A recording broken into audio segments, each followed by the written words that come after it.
Hello and welcome to explain series. இன்னைக்கு நம்ம பார்க்கக்கூடியவர் பார்த்தீங்கன்னா, he was the great leader. அன்னைக்கும் இன்னைக்கும்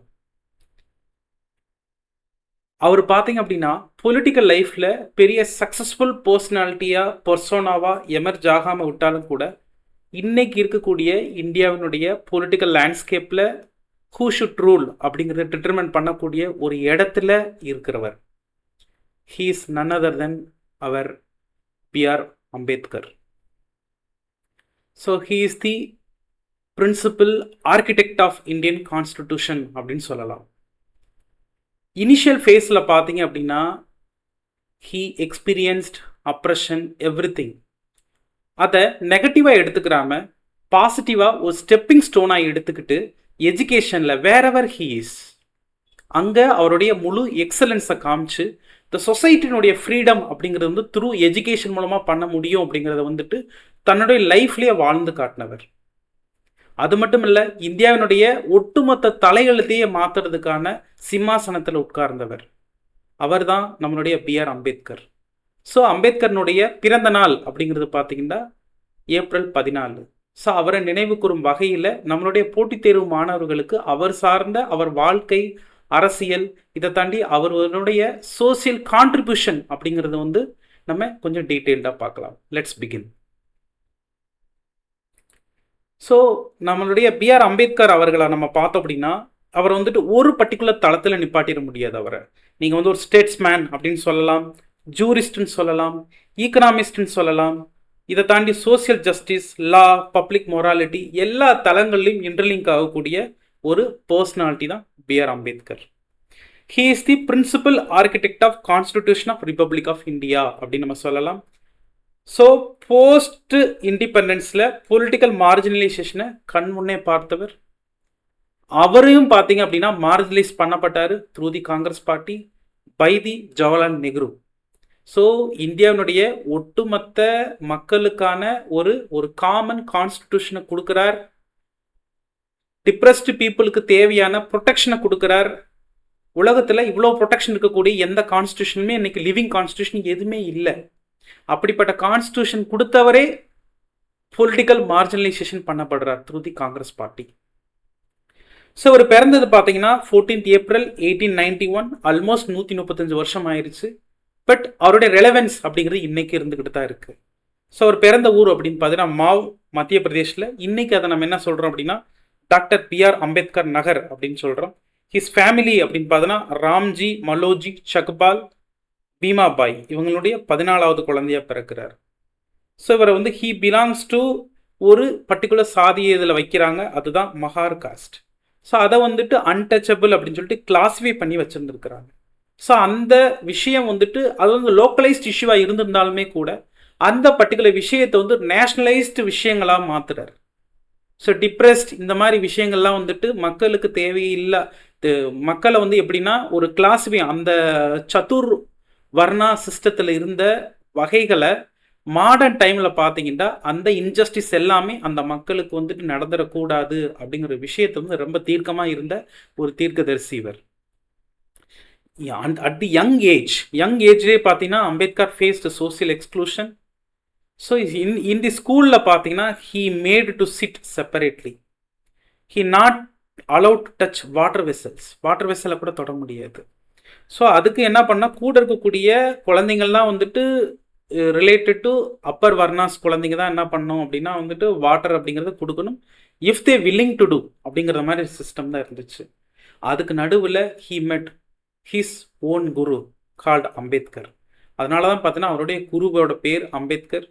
ஸோ அம்பேத்கருடைய பேரையே வந்துட்டு இவர் என்ன பண்ணிடுறாரு, இவருடைய ஒரிஜினல் சர்நேமை ரீப்ளேஸ் பண்ணிவிட்டு அம்பேத்கர் அப்படிங்கிற ஒரு பேரை தனக்கு தானே வச்சுக்கிறார், இவருடைய குருவனுடைய பேரை. ஸோ 1907 பார்த்தீங்கன்னா மெட்ரிகுலேஷன் எஜுகேஷன் வந்துட்டு முடிக்கிறார் பாம்பே யூனிவர்சிட்டியில். ஸோ அவுட்ஸ்டாண்டிங் ரிசல்ட்டோட முடிக்கிறார். Then he join in the Elphinstone college in 1908. இது வந்து அந்த காலத்தில் பார்த்தீங்க அப்படின்னா ஒரு ப்ரெஸ்டீஜியஸ் இன்ஸ்டிடியூஷன். ஸோ அந்த இடத்துல வந்துட்டு படிக்கிறதுக்கான வாய்ப்பு கிடைக்குது. இது அதையும் பெட்டராக யூட்டிலைஸ் பண்ணுறார். In 1912 he graduated from the political science as well as economy. ரெண்டுலேயும் பார்த்தீங்கன்னா பாம்பே யூனிவர்சிட்டிலேருந்து எஜுகேஷன் வந்து ஒரு கிடைக்குது. ஸோ அடுத்து யுனைடெட் ஸ்டேட்ஸ் கிளம்பி போகிறார் for studying in the Columbia University. where he awarded PhD for his thesis evolution of provincial finance in British India. So provincial லெவலில் finance அப்படிங்கிறது எப்படி மேனேஜ் பண்ணப்படுது அப்படிங்கிற ஒரு தீசிஸ் சப்மிட் பண்ணுறார். அது மட்டும் கிடையாது, கேஸ்ட் இன் இந்தியா அப்படின்னு சொல்லிட்டு ஃபர்ஸ்ட் ஆர்டிக்கிள் ரிலீஸ் பண்ணுறார். ஸோ இந்த விஷயங்கள்லேருந்தே பார்த்தோம் அப்படின்னா வந்துட்டு இவருடைய ஜேர்னர் அப்படிங்கிறது ஈக்கனாமிக்ஸாக இருக்கட்டும், வேறெவர் ஹீ கோஸ் எல்லா தளங்கள்லேயும் வந்துட்டு ஹீ இஸ் தி பெஸ்ட் அப்படிங்கிற மாதிரி வந்து தன்னுடைய நாலேஜ் வந்து கொடுக்குறாரு. ஸோ பர்டிகுலர்லி இவருடைய ஒர்க்கில் ரொம்ப முக்கியமான ஒரு லேண்ட்மார்க் ஒரு தீசிஸ் அப்படின்னு பார்த்தீங்கன்னா 1920s ப்ராப்ளம் ஆஃப் ருபி அப்படின்னு சொல்லுவோம், விச் எங்கே இதை வந்துட்டு யூனிவர்சிட்டி ஆஃப் லண்டனில் வந்து சப்மிட் பண்ணுறார். ஹீ ரெகக்னைஸ்ட் ஈவன் லண்டன்லேயும் பார்த்தீங்கன்னா he given doctoral degree. So இந்தியாவுக்கு வர்றாரு. இந்தியாவுக்கு என்னதான் வந்துட்டு எஜுகேஷன் லைனில் பார்த்தீங்க அப்படின்னா he awarded many things through the world recognised universities. இந்தியாவில் வந்து அதற்கான ஒரு ரெகக்னிஷன் அப்படிங்கிறது இங்கே கிடைக்கல. ஸோ அவரை முழுக்க இந்தியாவுக்குள்ளே வந்துட்டு அவர் வந்து ஒரு எலைட்டாக வாழன்னு விரும்பலை. Instead he wanted to work for the upliftment of the poor people, upliftment of the depressed people அப்படின்னு நம்ம சொல்லலாம். In 1920 he start a newspaper called Mook Nayak. Mook Nayak அப்படின்னா என்னென்னா லீடர் ஆஃப் தி சைலண்ட் அப்படின்றாங்க. ஸோ பர்டிகுலர்லி பார்த்தீங்க அப்படின்னா அன்னைக்கு இருந்த தலித் மக்களினுடைய ஒடுக்கப்பட்ட மக்களினுடைய உரிமைக்காக குரல் கொடுக்கறதுக்காக இந்த மூக் நாயக் அப்படிங்கிற ஒரு பத்திரிகை ஆரம்பிக்கிறாரு. அது மட்டும் கிடையாது. So he strongly believed that creating institutions as well as movements only can bring the change to the people of oppressed அப்படின்றது முடிவுக்கு வரார். ஃபார் தட் ஹீ ஃபவுண்ட், ஏன்னா வந்துட்டு மூமெண்ட் நடத்தணும், பட் எஜுகேஷனை கொடுக்கணும். அதுக்காக இன் 1923 ஹி ஃபவுண்டட் பகிஷ்கிருத் கித்காரணி சபா. பகிஷ்கிருத் கித்காரணி சபா மூலமாக he promoted education as well as economic condition of the downtrodden people. So ஒரு பக்கம் இது போய்கிட்டு இருந்த டைமில் கண்ணுக்கு முன்னாடியே பார்த்தீங்கன்னா பர்டிகுலர்லி மகாராஷ்டிராவில் பார்த்தீங்கன்னா ஒரு அர்பன் சிட்டிஸில் அதை நம்ம என்ன சொல்லலாம் அப்படின்னா மகத் அப்படின்னு ஒரு சிட்டி, ஒரு முனிசிபாலிட்டி. அங்கே நடந்த ஒரு ப்ராப்ளம் என்ன அப்படின்னா பேனிங் ஆஃப், எப்படின்னா முனிசிபாலிட்டி அந்த ப்ராவின்ஸில் வந்துட்டு எல்லாருக்கும் பப்ளிக் பிளேஸ் அப்படிங்கிறது அக்சசபிள் டு ஆல் அப்படின்னு சொல்லியிருக்கிறாங்க. பட் அந்த பீப்புள் எல்லாத்தையுமே என்ன பண்ணுறாங்கன்னா வந்து பப்ளிக் வாட்டர் எடுக்கிறதுக்கு பெர்மிட் பண்ண மாட்டாங்க. அதுக்காக அந்த மகத் சத்தியாகிரகா அப்படிங்கிறது 1927 ஆரம்பிக்கிறார். ஸோ இங்கே தான் தனக்கான ஒரு அடையாளத்தை வந்து பப்ளிக் ஸ்பியரில் ஃபர்ஸ்ட் டைம் 1927 பதிக்கிறார். இதில் பெரிய லெவலில் லீடர்ஸ் அப்படிங்க நேஷனல் லீடர்ஸ் யாருமே இதில் பெருசாக பார்ட்டிசிபேட் பண்ணலை. லோக்கல் லெவலில் அந்த ப்ராவின்ஸ் லெவலில் இருக்கக்கூடிய பீப்புள் தான் வந்து இந்த பர்டிகுலர் ஈவெண்ட்டில் பார்ட்டிசிபேட் பண்ணியிருக்கிறாங்க. ஸோ கேஸ்ட் டிஸ்கிரிமினேஷனுக்கு அகைன்ஸ்டான நடந்த மூமெண்ட்டில் இதுதான் ரொம்ப பெக்குலியரான movement started by B R Ambedkar. So இதை தாண்டி 1932 நடந்த ஒரு மேஜர் ஈவெண்ட் என்ன அப்படின்னா வந்து round table conferences. 3 round table conferences நடந்திருக்கும் 1930s. அனைத்து ரவுண்ட் டேபிள் கான்ஃபரன்சஸ்லேயும் ரவுண்ட் டேபிள் கான்ஃபரன்ஸ் 1, 2, 3 எல்லாத்திலுமே வந்துட்டு இவர் பார்ட்டிசிபேட் பண்ணியிருக்கிறாரு on behalf of the schedule caste people. So participate பண்ணது மட்டும் இல்லாமல் he demanded separate electorate for the depressed class people. Then only அவர் என்ன யோசிக்கிறாரு அப்படின்னா செப்பரேட் எலக்ட்ரேட்னு ஒன்று இருந்தால் மட்டும்தான் அவங்களுடைய பொலிட்டிக்கல் ஜஸ்டிஸ் அப்படிங்கிறது அவங்களுக்கு கிடைக்கும் அப்படின்றத நம்புறாரு. ஸோ இவர் எதிர்பார்த்தது மாதிரியே பார்த்தீங்க அப்படின்னா வந்துட்டு கம்யூனல் அவார்டு அப்படிங்கிறது 1932 என்ன பண்ணுறாங்கன்னா ராம்சே மெக்டொனால்டு தலைமையில் then prime minister of England தலைமையில் வந்து கொடுக்கப்படுது. But this particular thing opposed by the Mahatma Gandhi என்ன சொல்கிறாரு அப்படின்னு பார்த்தீங்கன்னா ஏற்கனவே இந்த செப்பரேட் எலக்ட்ரேட் 1909 முஸ்லீம்ஸுக்கு கொடுத்தாங்க. 1919 பார்த்தீங்கன்னா 6 பார்சிஸ் இந்த மாதிரி கொடுத்தாங்க. இப்போ 1930s பார்த்தீங்கன்னா நீங்கள் வந்து இந்த மாதிரி வந்து ஹிந்து சொசைட்டிக்குள்ளே கேஸ்ட் டிவிஷனுக்குள்ளே நீங்கள் இப்போ கொடுத்தீங்க அப்படின்னா வந்துட்டு இந்தியாவை பலக்கூறாக பிரிக்கிறதுக்கான ஒரு சதி வேலை தான் இது அப்படின்றத வந்துட்டு யார் சொன்னால் காந்தி சொல்கிறார். பட் இருந்தாலும் அந்த சொன்னதுனால அன்னைக்கு காந்தி காங்கிரஸ் வேற இல்லை, ரெண்டுமே ஒன்று தான். அதனால் காந்தின்றது கண்டிப்பாக வேணுன்றதுனால அன்னைக்கு இருந்த மூத்த காங்கிரஸ் லீடர்ஸில் என்ன பண்ணுறாங்க அப்படின்னா வந்துட்டு அம்பேத்கரை போய் பார்த்து நெகோஷியேட் பண்ணுறாங்க. அது மூலமாக பார்த்தீங்க அப்படின்னா வந்து பூனா பேக்ட் அப்படிங்கிறது ஒன்று சைன் ஆகுது. அந்த பூனா பேக்டில் வந்துட்டு என்ன பண்ணுறாங்க அப்படின்னா வந்துட்டு இந்த பர்டிகுலர் விஷயம் சைன் ஆனதுனால அம்பேத்கர் அக்செப்டட் செப்பரேட் எலக்ட்ரேட் வேண்டாம், அதுக்கு பதிலாக நீங்கள் என்ன கொடுத்துருங்க அப்படின்னா ரிசர்வ்டு சீட்ஸ் கொடுத்துருங்க அப்படிங்கிறாங்க.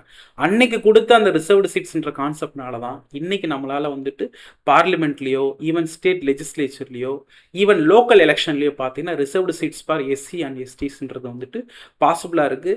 ஸோ அன்னைக்கு இருந்த விஷயங்கள்னால தான் இன்னைக்கு ஈவன் வந்துட்டு இன்னைக்கு ரைட் நோ நம்ம வந்துட்டு 131வது அமெண்ட்மெண்ட் ஆக்ட் நம்ம கொண்டு வந்துட்டு இருக்கிறோம். ஸோ இது எல்லாமே பார்த்தீங்கன்னா விமென்ஸ் ரிசர்வேஷனுக்கும் அதுக்கான ஒரு பயனீராக தான் இந்த விஷயங்கள் எல்லாமே இருந்திருக்கு.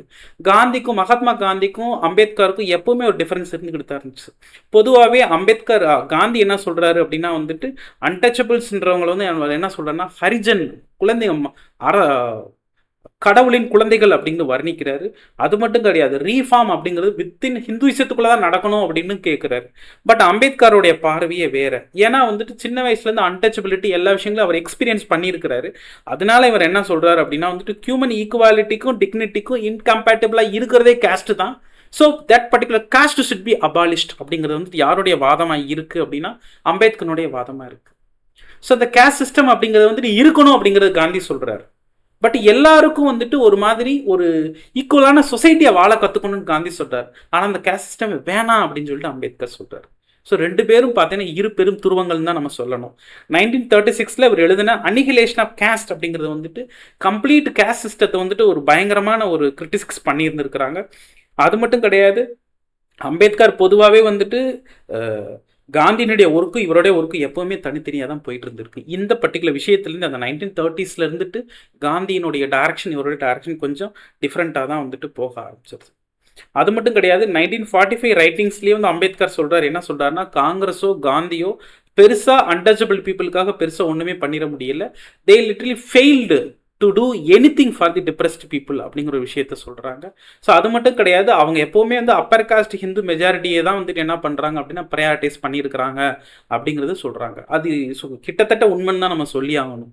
அது மட்டும் கிடையாது, இவருடைய இந்த ஓப்பன் டாக்னால தான் இவர் என்ன தான் பார்த்தீங்கன்னா ஒரு நேஷனல் லீடராக இருந்தாலும் due to some other influences தான் வந்து நம்மளுக்கு தெளிவாகவே தெரியுது இவர் வந்து ஒரு செக்ஷனல் லீடராக தான் மாற்றிட்டாங்க. அவர் நேஷனல் லீடராகவே இன்னைக்கு வரைக்கும் வைக்க மாட்டுறாங்க. ஸோ கவர்மெண்ட்டே வச்சான்னு பார்த்தீங்கன்னா சோ மெனி பொலிட்டிக்கல் இன்ஃப்ளூயன்சஸ் என்ன பண்ணுறாங்க அப்படின்னா வந்துட்டு எல்லாரும் ஒவ்வொருத்தவங்களும் தங்களை வந்துட்டு எல்லாருக்கும் உரிமை உண்டு, எல்லாரும் நேஷனல் லீடர்ஸ் வந்து செலிப்ரேட் பண்ணலாம். ஆனால் அவர் ஒரு செக்ஷனல் லீடராக வந்துட்டு போர்ட்ரே பண்ணக்கூடிய டெண்டன்சி அப்படிங்கிறது வந்துட்டு within the Congress 1950s emerge ஆச்சுன்றது வந்து மறுப்புக்கு இல்லை. ஸோ அம்பேத்கருடைய விஷன் ஆஃப் ஃப்ரீடம் அப்படிங்கிறது வந்துட்டு என்ன அப்படின்னு பார்த்தீங்கன்னா எப்படின்னா ஒரு பிரிட்டிஷ்கிட்ட இருந்து நம்ம லீடர்ஷிப் பிரிட்டிஷ்கிட்ட இருந்து நம்ம வந்து ரூலிங் கவர்மெண்ட் அப்படிங்கிறது வாங்கிட்ட உடனே அது ஃப்ரீடம் நம்ம எடுத்துக்க முடியாது. இன்ஸ்டெட் பார்த்தீங்க அப்படின்னா வந்துட்டு தலித் பீப்புளுக்கு சோசியல் ஹியரார்கி இன்ஜஸ்டிஸ் இதெல்லாம் இழைக்கப்படாத ஒரு செட்டப் இருந்தால் மட்டும்தான் அது கம்ப்ளீட் ஃப்ரீடம் அப்படின்னு நம்புறாரு. ஸோ இவரை பொறுத்தவரை ஃப்ரீடம் அப்படிங்கிறது வந்துட்டு freedom without equality without freedom அப்படிங்கிறது வந்துட்டு which led to absolute dictatorship அப்படின்னு அவர் சொல்கிறார்.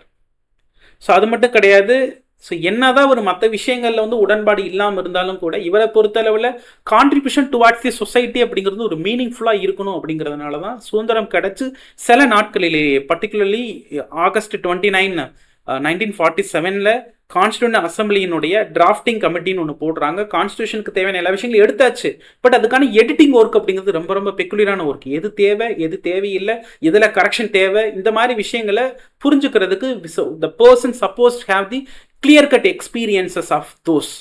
அதற்காக வந்துட்டு எலெக்ட் பண்ணப்பட்ட ஒரு மாபெரும் மனிதர் தான் வந்துட்டு அம்பேத்கர். ஸோ அம்பேத்கர் பார்த்தீங்கன்னா இந்த டிராஃப்டிங் கமிட்டினுடைய சேர்மனாக வர்றார்.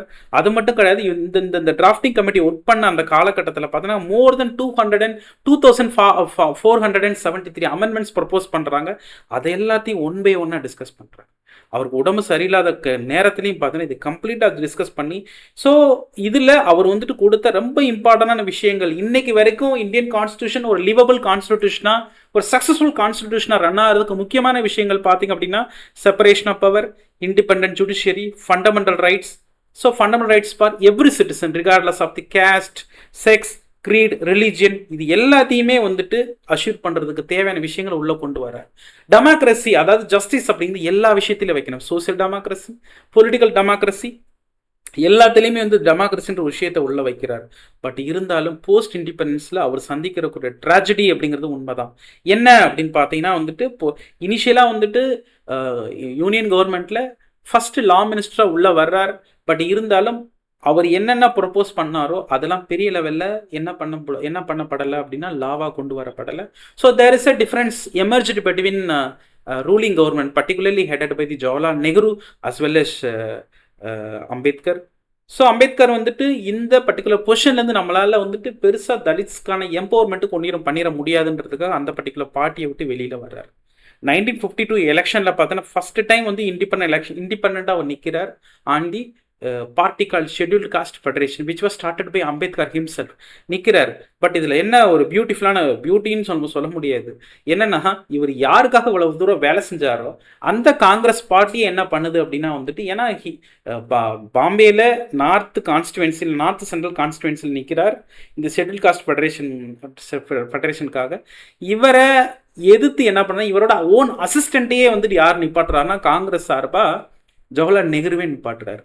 ஸோ கிட்டத்தட்ட ஒரு நாராயண் மதோல்கர் ஐ திங்க் ஸோ அந்த பர்டிகுலர் கேண்டிடேட்டை நிப்பாட்டுறாங்க. ஒரு 15,000 ஓட்டு வித்தியாசத்தில் என்ன பண்ணுறாங்கன்னா நம்மளுடைய அம்பேத்கர் வந்து இப்போ அவருடைய ஓன் ஸ்டேட்லேயே தோற்கடிக்கிறாங்க. ஸோ அவருடைய பொலிட்டிக்கல் கரியர் அப்படிங்கிறது இனிஷியல் ஃபேஸ்லேயே வந்துட்டு என்ன பண்ணுறாங்கன்னா தூக்கி எறிகிறாங்க.